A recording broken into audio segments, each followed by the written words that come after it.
Debris and possible human remains from the Titan submersible have been recovered and returned to land, the United States Coast Guard announced yesterday.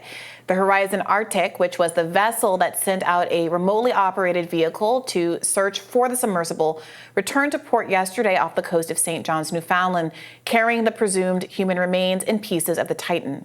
At the Canadian Coast Guard pier in St. John's, Newfoundland, crews unloaded, quote, what appeared to be the Titan's 22-foot hull twisted with exposed wires and cables. That's according to the New York Times. The debris will reportedly be taken to a U.S. port, and medical professionals will, quote, conduct a dermal analysis of presumed human remains that have been carefully recovered within the wreckage at the site of the incident. I'm surprised, frankly, that they're able to even recover any remains, given the implosion that is presumed to have taken place, although there's not been an investigation, so they don't know exactly what happened. Maybe it was not an implosion. Even finding anything at this depth, it was kind of extraordinary. There's a lot of different things that can happen to the pieces of the ship and to the remains, including predation by animals, just drifting with the movement of the ocean. But they were able to bring up at least something, it sounds like. Yeah, it's presumed remains, so again, we're not entirely clear what they are. But I agree with you that there was some surprise that anything even might have been found, given the science behind what exactly happened at the bottom of the ocean. So there has been a lot of discussion about the nature of the pressure creating a super overheated environment in the water, kind of like a flash boiling. Some people were talking about the temperature of the surface of the sun. I'm not sure if that's scientifically accurate. I think there was some pushback against that particular claim. But the idea that the incredible amount of pressure that was exerted on the ship because of the depth at which they were cruising would cause a temperature spike that would basically eliminate any possibility of there being human remains found.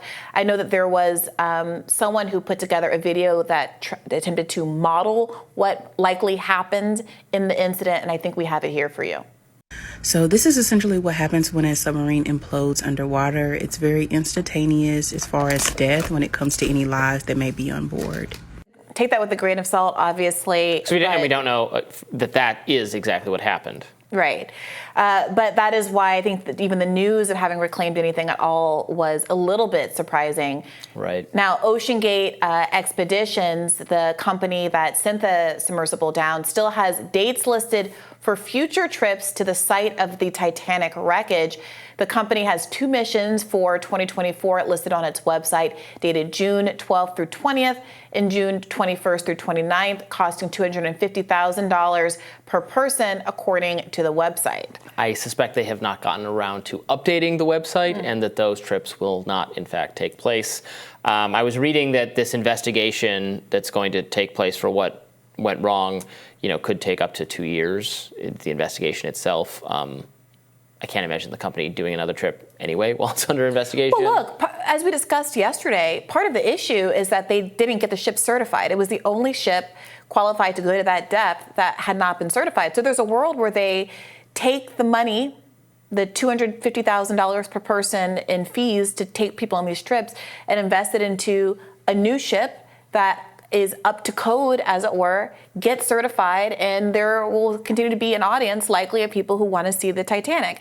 I think I mentioned that this is one of 10 ships capable of doing this. Other people are interested in these kind of expeditions. There are scientific reasons and historical reasons. There are 2 wreckage sites to see when you go down now. Yeah, well, it is notable that this ship was the only one that's had an accident like this, and it's also the only one that wasn't regulated and certified.